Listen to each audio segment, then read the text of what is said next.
Kausalya's recipes. நம்ம இன்றைக்கி ஈஸியான காளான் தொக்கு தான் செய்ய போகிறோம். வாங்க எப்படி செய்கிறதுன்னு பார்க்கலாம். ஒரு பேனில் கொஞ்சம் ஆயில் விட்டுக்கலாம்.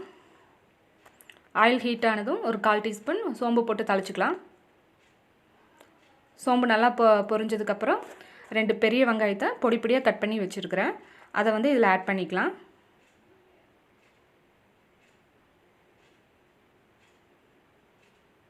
நம்ம கட் பண்ணி வச்ச வெங்காயம் சேர்த்தியாச்சு.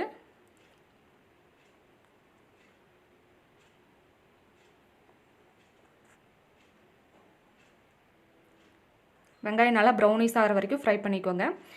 2 தக்காளி கட் பண்ணி இதில் ஆட் பண்ணிக்கலாம்.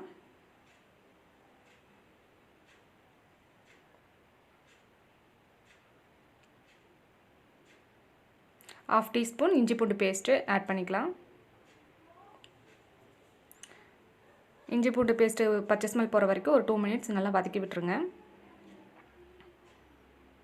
1/4 டீஸ்பூன் மஞ்சள்தூள் சேர்த்திக்கலாம்.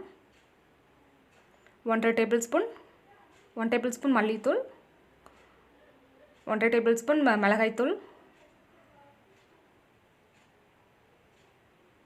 1 டேபிள் ஸ்பூன் குழம்பு மிளகாய்த்தூள் சேர்த்திக்கலாம்.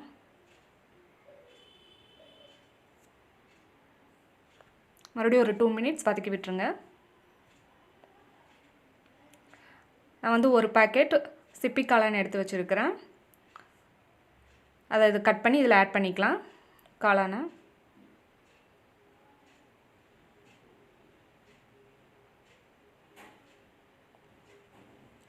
ஒரு 2 மினிட்ஸ் வதக்கி விட்டுருங்க. காளானை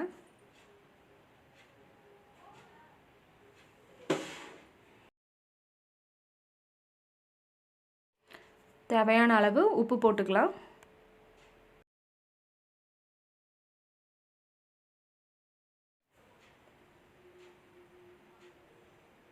காளான் கொஞ்சம் வதங்கினதுக்கப்புறம் ஒரு 1/2 டம்ளர் தண்ணி ஊற்றிக்கலாம்.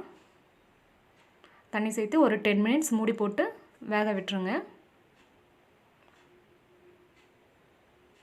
10 மினிட்ஸ் ஆயிடுச்சு. இப்போ ஓப்பன் பண்ணி பார்க்கலாம். நம்ம ஊற்றின தண்ணி எல்லாம் கொஞ்சம் சுண்டிருச்சு. இப்போ ஒரு 1/4 டீஸ்பூன் கரம் மசாலா தூள் ஆட் பண்ணிக்கலாம். 1/4 டீஸ்பூன் கரம் மசாலா தூள் ஆட் பண்ணிவிட்டு மறுபடியும் ஒரு 2 மினிட்ஸ் மூடி போட்டு வேக வச்சுருங்க.